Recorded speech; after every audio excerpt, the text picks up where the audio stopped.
Scott, I think we can find some fish down here along the edge here in this kind of an elbow here. Why don't we make a few casts out there and see if anybody's home. I've got your leader wrapped around. Just give yourself a little slack and just let it fall off the reel, and it's hooked up there in the middle guide. By using the guide up there and bringing it around the reel, it just gives us some fly line out beyond the rod tip to start with. Look behind you, you've got some branches. I have the low-hanging branches there. Trees back there. Just work out as much line as is comfortable. And right now, before you start to retrieve that, why don't you pull out a little more line so you've got some ready to go for next time. And okay. In the meantime, that's giving the fly a chance to sink. Just strip that in a couple of times with the rod tip low. Oh, look at that! Jeez. First cast! Oh! It's that barbless hook. That was almost too easy. It's that barbless hook.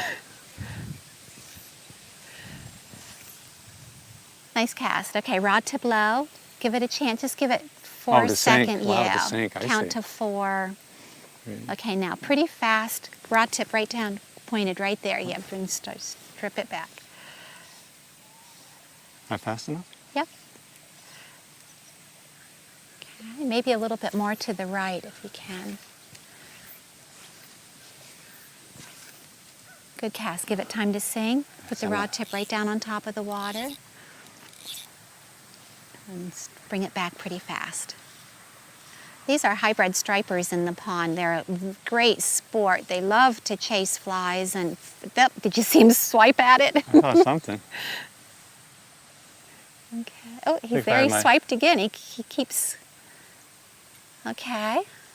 Let me see. Do we still have a split shot on there? No. No, let me just. That's why it's not sinking. Yes, it wasn't sinking. I've got some in this fly compartment here. Let me just pinch another one on real quick by putting a little bit of split shot on the leader just a couple inches ahead of the fly.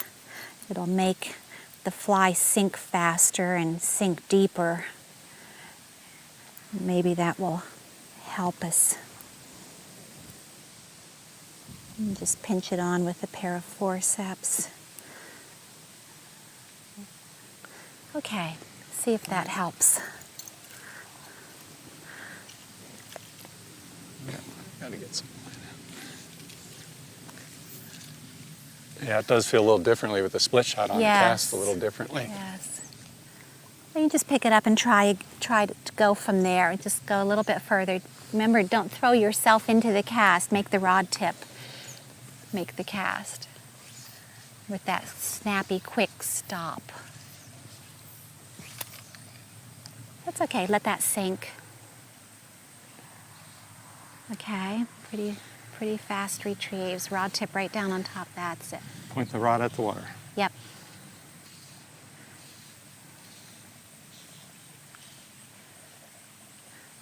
Okay, again, maybe this time we'll move it even a little bit faster. It's a lot deeper yes, because it is deeper. I'm not seeing this easily. A little bit to the right if you can.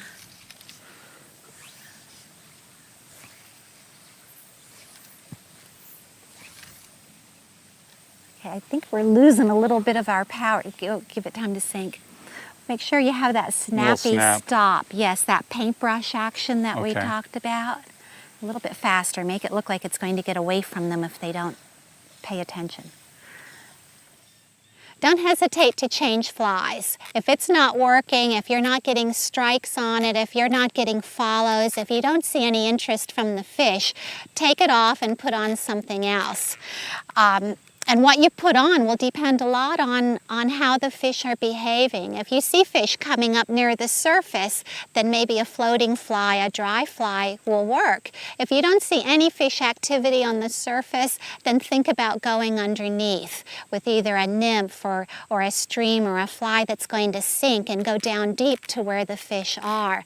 But be very comfortable with your clinch knot and don't hesitate to change flies. Sometimes we change flies dozens of times during the course of a day. So you want to be comfortable doing this.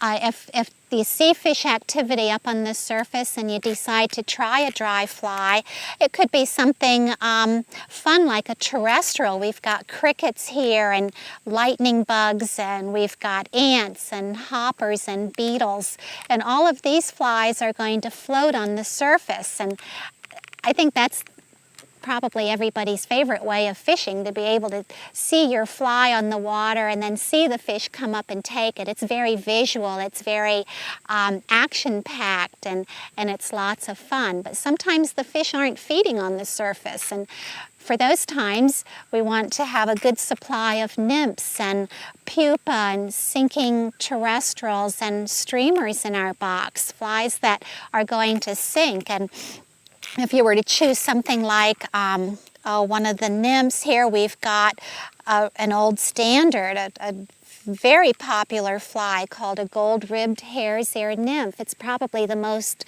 popular nymph in America, maybe England too. It's a very effective fly. It works in ponds and streams and rivers all over the world. You might have a selection of caddis pupa for when caddis flies are hatching. The pupa, the underwater stage of the insect, will be very active under the surface, and the fish will be feeding on them. Sometimes if the water's a little bit high or dirty or cold, a streamer is going to be what it takes. And streamers are flies that imitate leeches, sculpins, crayfish, bigger things that will be living down in the water with the fish and that will be moving through the water, things that they'll come over and eat if they have the opportunity. A sculpin or minnow imitation are other very good patterns. This is a matuka. It's a very popular old pattern that works well. But these flies, streamers, are flies that will move through the water. We'll strip them and make them swim through the water, hoping that that will tease a fish into taking them. We can put split shot on the leader with our streamers and make them go down deep. Sometimes if the fish are down deep, that's where our fly has to be. So sometimes we'll use split shot. But having an idea of where the fish might be in the water, whether they're going to be up near the surface or down near the bottom, helps us know what fly to try.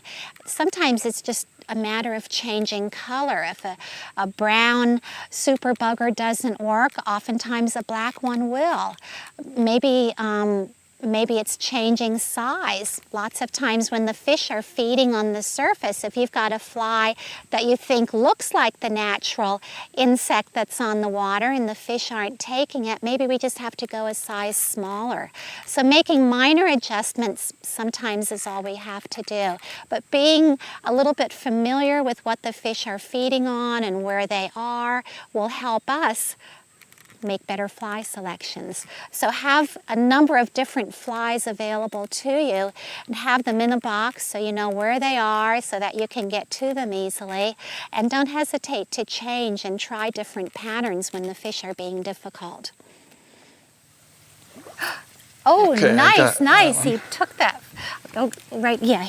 Okay, now Keep the rod up. You want to feel the fish. If he wants to run, let him slide run, but let him slide line out of your left hand, but don't give him any more than you have to. If there's any slack in that cast, he will shake his head and throw the hook. So I gotta keep tension. Hand it right over. Oh boy, you really gave a nice little tug there. Hand this line right over to your rod hand, reel in the slack so you can play him from the reel. Remembering that if he pulls hard, you have to, helps if I'm not standing on the line, you have to let him run. In the meantime, you want to feel the fish. Now I can play him from the reel. Now you got him on the reel. Is there drag? Oh, there's drag. Okay. If he wants to run, though, just let go of the reel handle and let him take line. That's it. And then as soon as you think you can get a little bit back. Well, he's a good size one, I think, perhaps. And you're on 4X, so you've got to be delicate. Just be a little bit gentle with him.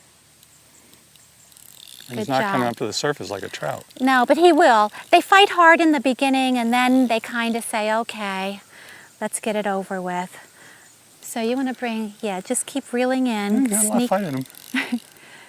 And Now, if am I he getting too decides- close now? Nope. If he decides to take off, though, let him go. But as long as you can keep bringing it in a little bit.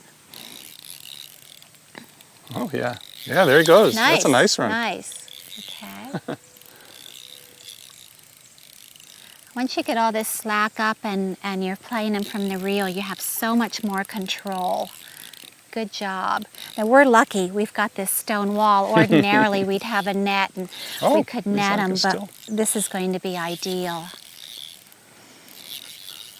Good. Good. Because our hooks are barbless, which makes it easier to get them out of the fish, but the downside of barbless is that if there's any slack at all in the cast, then they can shake the hook and get rid of it. You see, once he gives up, then he's going to be very cooperative. Just bring him back here, and he took that bottom fly. He took the nymph. Oops. Bring him back in here again.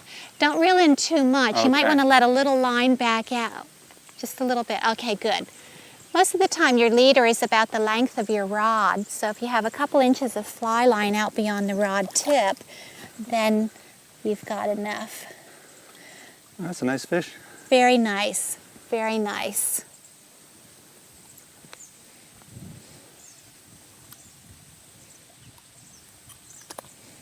Whoop, there he goes. Yeah. All right. We didn't get to admire him very long. Nice job.